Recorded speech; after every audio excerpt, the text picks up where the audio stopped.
Assalamualaikum warahmatullahi wabarakatuh. Perkenalkan, nama saya Dwi Maharani Putri dengan NPM 5019108 kelas 4D PGSD dengan mata kuliah Telaah Kurikulum dengan dosen pengampu Bapak Tio Gusti Satria, Magister Pendidikan. Baiklah, di sini saya akan menjelaskan materi ketiga, yaitu mahasiswa dapat memahami perubahan dan perbedaan kurikulum 2006 dan kurikulum 2013. 1. Kerangka dasar kurikulum. Kerangka dasar kurikulum adalah pedoman yang digunakan untuk mengembangkan kurikulum atau dokumen kurikulum untuk implementasi kurikulum dan evaluasi kurikulum. Kerangka dasar juga digunakan sebagai pedoman untuk mengembangkan kurikulum tingkat nasional, daerah, dan KTSP atau kurikulum 2013. 2.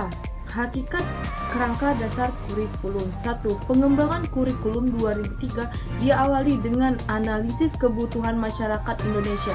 Analisis kebutuhan masyarakat Indonesia tersebut merupakan analisis kesenjangan mengenai kemampuan yang perlu dimiliki oleh warga negara bagi kehidupan berbangsa dan bernegara pada dekade ketiga dan keempat abad ke-21. 2. Analisis tujuan pendidikan nasional sebagai arah pengembangan kurikulum.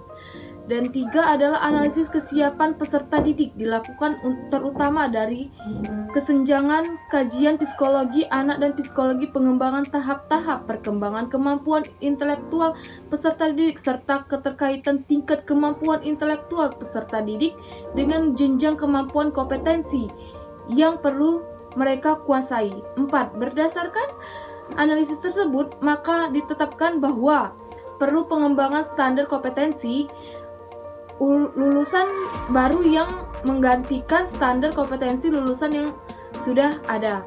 5. Analisis berikutnya adalah kajian terhadap desain kurikulum 2006 yang menjadi dasar dan KTSP dan Peraturan Menteri Pendidikan Nasional Nomor 22 Tahun 2005 tentang standar.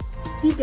Landasan pelaksanaan kurikulum. 1. Landasan filosofis. Landasan filosofis dalam pengembangan kurikulum menentukan kualitas peserta didik yang akan dicapai kurikulum, sumber dari isi kurikulum, proses dari pembelajaran, posisi peserta didik, penilaian peserta didik, hasil belajar peserta didik, hubungan peserta didik dengan masyarakat dan lingkungan alam di sekitarnya. Kurikulum 2013 dikembangkan dengan landasan filosofis yang memberikan dasar bagi pengembangan seluruh potensi peserta didik menjadi manusia Indonesia berkualitas yang tercantum dalam tujuan pendidikan. Baiklah, B.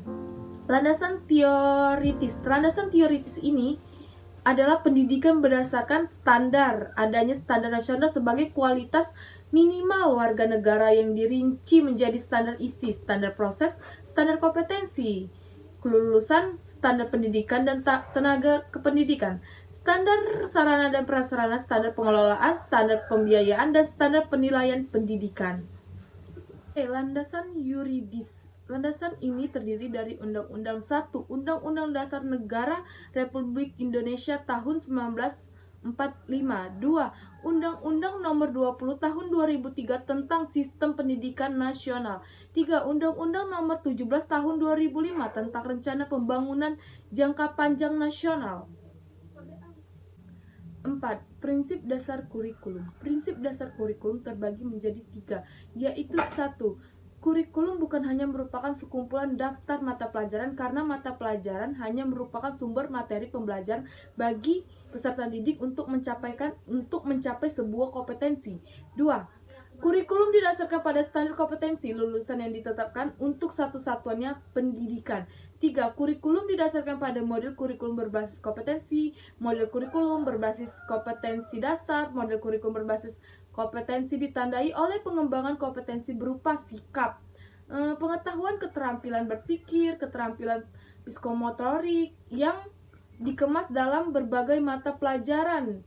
Kompetensi yang termasuk pengetahuan dikemaskan secara khusus dalam suatu mata pelajaran tersebut.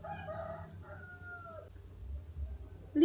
Struktur kurikulum. Struktur kurikulum menggambarkan konsep tulisasi Konten kurikulum dalam bentuk mata pelajaran, posisi konten mata pelajaran dalam kurikulum, distribusi kurikulum atau distribusi konten mata pelajaran dalam semester atau tahun, beban pelajaran untuk mata pelajaran dan beban belajar per minggu untuk setiap siswa. Struktur kurikulum adalah juga merupakan aplikasi konsep perorganisasian konten dalam sistem belajar dan pengorganisasian beban belajar dalam sistem pembelajaran. Pengorganisasian konten dalam sistem belajar dan yang digunakan untuk kurikulum yang akan diorganisasikan beban belajar dalam sistem pembelajaran berdasarkan jam pelajaran per semester tersebut. Oke, baiklah, itu materi yang saya jelaskan. Materi ketiga yaitu mahasiswa dapat memahami perbedaan dan perubahan kurikulum tahun 2006 dan tahun 2013. Mungkin itu saja yang dapat saya sampaikan. Bila ada salah, saya mohon maaf. Kepada Allah saya mohon ampun. Saya akhiri, wabillahi taufiq wal hidayah. Wassalamualaikum warahmatullahi wabarakatuh.